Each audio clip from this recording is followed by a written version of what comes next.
Welcome to my video of my favorite best tasting mead recipe that I've ever made. And today, I'm going to show you my secret recipe. Why? Well, because I'm not being paid to keep it secret. Let's get started. Now the absolute key in this recipe is the honey. Here we are using Savannah Bee Company's Tupelo raw honey. It is quite expensive, about $30 per bottle, but it is well worth it if you want the best tasting traditional sweet mead.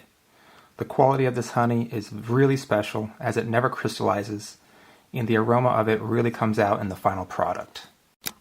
Here we have all the ingredients needed to make this batch of mead. In total it will make about half a gallon of mead. We will use 2 pounds of the 40 ounces of honey you see here. You'll also need the standard mead making equipment, including a 1 gallon carboy, plastic funnel, bubbler, rubber bung, and scale. Right now I'm adding the 2 pounds of honey currently into the container, bringing it up to 2 pounds after tarring. Slowly but surely the honey fills. By the way, before I did this I sanitized the container. If you don't know how to do that, please seek other videos online. I use Star San. Here I've added water almost to the half gallon mark. I'm going to put the cap on and then shake it to mix the honey and water together. At this point, I will start to add the other ingredients. I just added the other ingredients.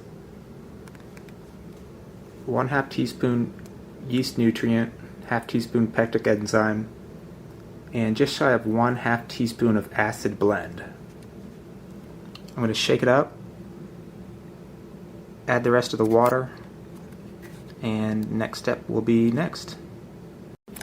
Okay, and now I'm rehydrating the yeast in about 100 degrees Fahrenheit water, 1/4 cup of water according to the package. And then after this I'm going to make a small yeast starter with the must. And by the way, I'm using Premier Classique yeast by Red Star. The older name for this was something like Montrachet. So pretty good yeast. Doesn't impart a lot of flavors to the mead, and is a mild fermenter. So those are the reasons why I think this is the best yeast to use for this recipe. So the yeast is done rehydrating. Now I'm going to make a 1/2 cup yeast starter using a 1/4 cup of the must over here, and then I'm going to stir it up. So here we go.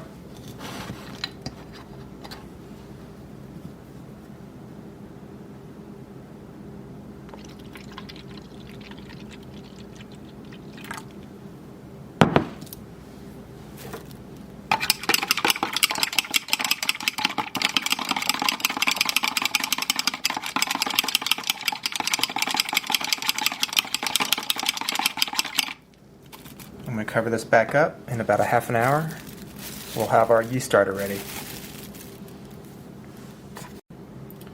Okay, so the yeast starter is done, and you can see that the yeast is very viable.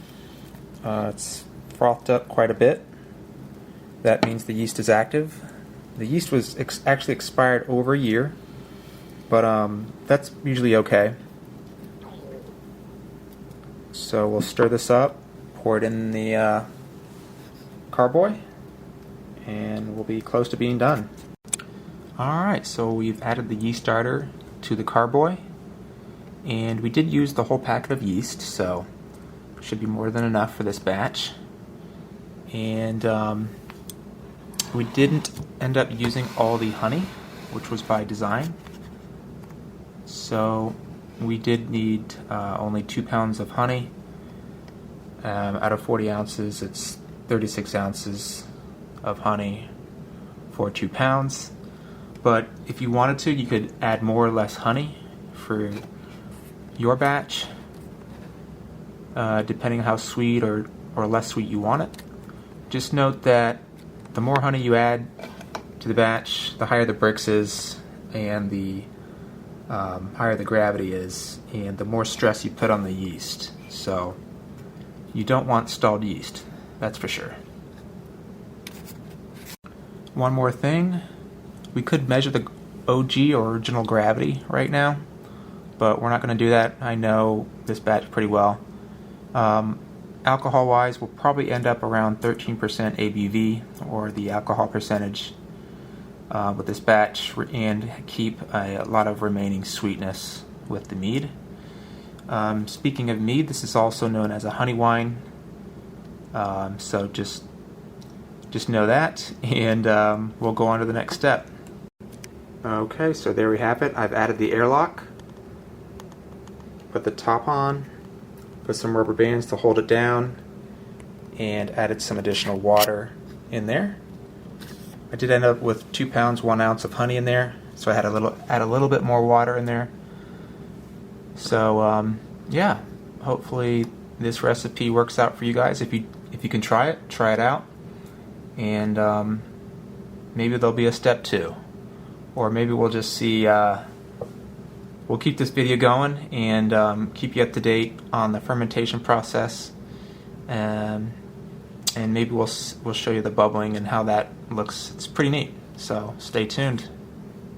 So at this point the fermentation is technically started, and I'll put this in a room temperature area, kind of a dark place in the corner, and in the next day or two we'll start seeing the bubbling. So yeah, again, stay tuned. One more thing, a tip for you. I would definitely put these honey bottles in some warm water for like 30 minutes prior to pouring. It took a long time to pour. This is some thick honey. Yeah. Alright, about 24 hours later, this is the current status. It is actively fermenting, and you can see some bubbling there. Everything looks good, and you can definitely see some bubbling happening in the airlock right now. It's fermenting well, especially for a wine yeast. Looking forward to the batch. It's going to be a good one. And so if you're an experienced mead maker, you probably don't need to watch any more of this video. But if you're not an experienced mead maker, feel free to watch the next steps. I mean, it's pretty standard, you know, racking a few times, bottling, and then aging. So, but if you just want to keep watching anyways and see the final product and taste testing, stay tuned, I guess. See ya. By the way, this isn't the final color and clarity of the mead. There's a lot of yeast in suspension. This will clear up a lot towards the end. Alright, fast forward about 2 weeks from the last clip. I started a new batch here. Same recipe, 2 pounds of honey. I'm going to add a little bit more honey here though in the next 3 or 4 days, because I want this to be an even sweeter batch than the last one. So they should finish around the same time, and we'll compare them and see if it worked or not. So yeah, I don't want to add the honey now, the same day as I start this, because it might be too much honey for the yeast to pick up on. So in theory, waiting a few days, then add the honey, the yeast won't have such a struggle to cut through that thick must. So we'll see how it turns out. Stay tuned. 10 months later. Alright, it is 10 months later. We are ready to bottle and taste the mead. So looking forward to it. It's been a long time coming. If you can see here, the one on the left is the batch that I made during the video, and the one on the right is the one towards the end of the video, where I added more honey, and I actually added to this one an additional 6.7 ounces, which is like 13.4 ounces equivalent for a 1 gallon batch. So this one here has a lot of extra honey, almost to the equivalent of, say, 5 pounds per 1 gallon batch. So that's the one that I'm most excited about tasting today. So what I'm going to do is bottle these up and then pour a glass of each and taste them for you. So looking forward to it. Here we go. Okay, so I bottled them up in beer bottles. On the left is the less sweet batch. Take a look. Looks pretty nice. And now for the taste.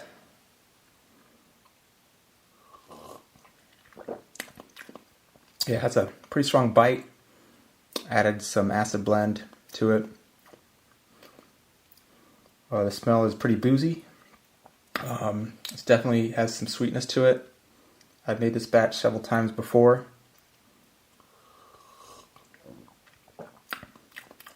Yeah.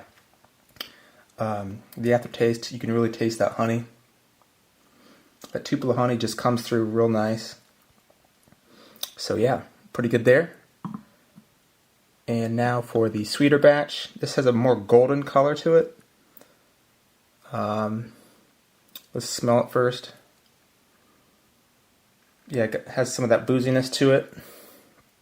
And now for the taste. Hopefully it has some residual sweetness in there, or a lot more at least. Wow, yeah. That one tastes like I just added extra honey to it today. That's more of like a dessert mead. This one's more like a sweet mead. So yeah, very good. If you all try this recipe at home, you won't regret it. It's probably the best traditional mead recipe that I came up with the recipe myself. Although really the only thing that's special about it is the honey. And make sure you use the Savannah Bee Company's Tupelo honey, raw honey. So you really can't go wrong with that. So anyways, I'm going to cut it here. Hopefully y'all enjoyed the video. And let me know in the comments below if you could try this and it works well for you as well. Alright, over and out. Cheers.